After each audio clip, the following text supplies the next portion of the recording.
Колешката Весна Велкова-Тодоровска веќе е со мене во студиото. Стандардно повестите во 10 собраниски брифинг. Овој пат од студиото. Весна, добро утро. Добро утро, Крис. Каква агенда има, што е на дневен ред денеска прво, па потоцна ќе зборуваме и за остатокот од работната недела. Што се очекува денеска во собранието? Така, собраниски брифинг малку овој пат во подруга форма, но сепак ќе ги дадеме основните информации. Денеска најпрво имаат координаторите на пратеничките групи координација кај собранискиот спикер Тала Џафери и го договараат, целата работна недела што ќе се случува во текот на оваа недела. Значи, за денеска има закажано само една собраниска комисија, тоа е комисијата за политички систем и односи меѓу заедниците.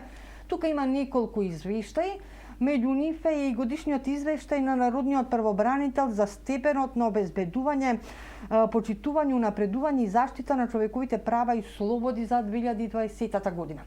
Значи, овој извештај беше презентиран од Народниот правобранител Насер Зибери минатиот четврток, но комисијата тогаш беше прекината и денеска продолжува оваа комисија со својата работа и секако дека ќе има расправа токму по овој извештај.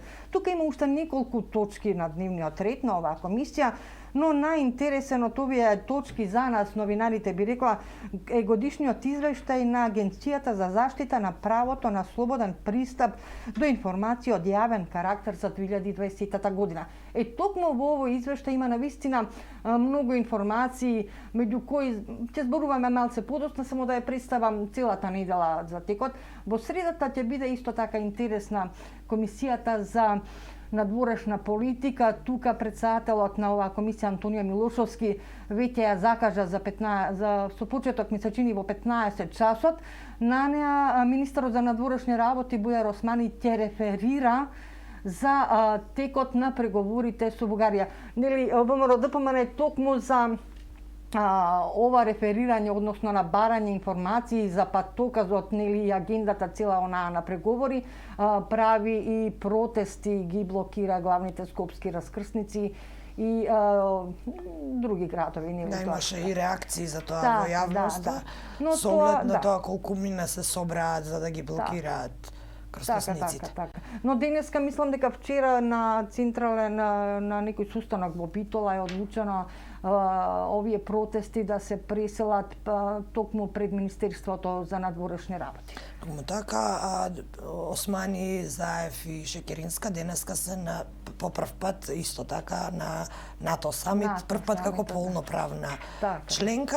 И тука на маргините на НАТО самитот премиерот Зоран Заев и нели Борисов ќе разговараат, Радев, се извинувам, те разговараат токму за за дигање на она фамозна рампа, односно вето за почеток на преговорите на Македонија со Европската унија. Министерот Османи токму за онаа седница која ја спомена во среда, веќе во медиумите изјави дека и покрај тоа што постојано патува и работи, сепак ќе се обиде да стигне на седницата. Весна го спомена Законот за слободен пристап до информации од јавен карактер. Што се суштинските заклучоци? Така, овој закон, овој извештај на агенцијата е фактички збиран извештај за сите оние жалби и поплаки од невладини организации или правни лица за текот на 2019, би рекла, и за 2020 година. Тука имаме многу голем број на информации, например, дека во текот, идентично во текот на двете години, се има поднесено 752 жалби, од сите овие жалби исто така, ова е за 2019 година, но исто толка број има поднесено и за 2020 година. Значи, за овие жалби би рекла дека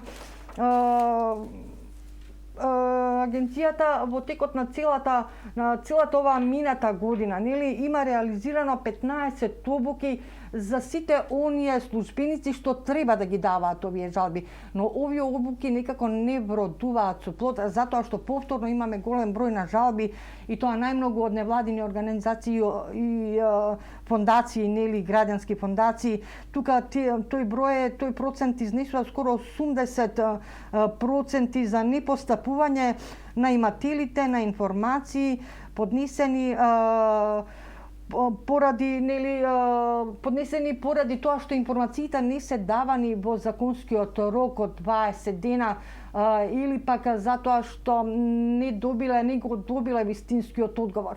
Најголем број на овие жалби се однесуваат на државни институции што не даваат точни информации или доцнати или не ги даваат пополнети како што треба информациите на невладините организации или и на новинарите, кои токму од нив зависат сите оние прилози, информации до јавноста и така натаму. Но најмногу интересно е што во овој извештај, например, најголем број институциите не даваат информации за своето буџетско трошење. Не даваат информации, например, за биографии на лица кои се во сите оние агенции, државни агенции не ги даваат податоците за нивните. Општините беа можеби најзатворени или најнетранспарентни, а според последните извештаи таму има мало унапредување со честни исклучоци, се уште има неколку општини кои се крајно комплетно нетранспарентни. Дел од овие информации за кои што има представка треба дури и јавно да бидат објавени од страна на институциите на нивните веб страници, но во голем дел од нив тоа не е случај. Не е случај во овој извештај, јас колку што го прочитав нема такви информации, а во бројката на жалби токму и општините се наведени дека не даваат, не се транспарентни и отворени за давање на информации од јавен карактер. Значи зборуваме за информации од јавен карактер. Тие овие информации ги кријат и на невладините организации и за новинарите кои навистина им се потребни. Да, буџетските трошења беа една од информациите кои беа, можам да кажам, и најкриени. Така, се кријат овие буџетски трошоци. Зошто е тоа така? Агенцијата најавува дека и оваа година ќе врши обуки токму за оние службеници кои ги има на листата околу 1440 вакви службеници, односно колку што има државни предпријатија и јавни предпријатија кои се должни да ги даваат овие информации, прави обука, но овој интерес навистина бил мал според извештајот на агенцијата. Иако те испраќаат покани, мал е одзивот на самите државни службеници кои се задолжени за информациите од јавен карактер. Иако разговараме за закон, па вработените и би требало да го познаваат законот. Законот, закон за пристап до јавни информации. И без тие обуки, но добро. Весна, благодарам за оваа кратка ретроспектива. Секако остануваш во собранието, речи си секој ден со честни исклучоци.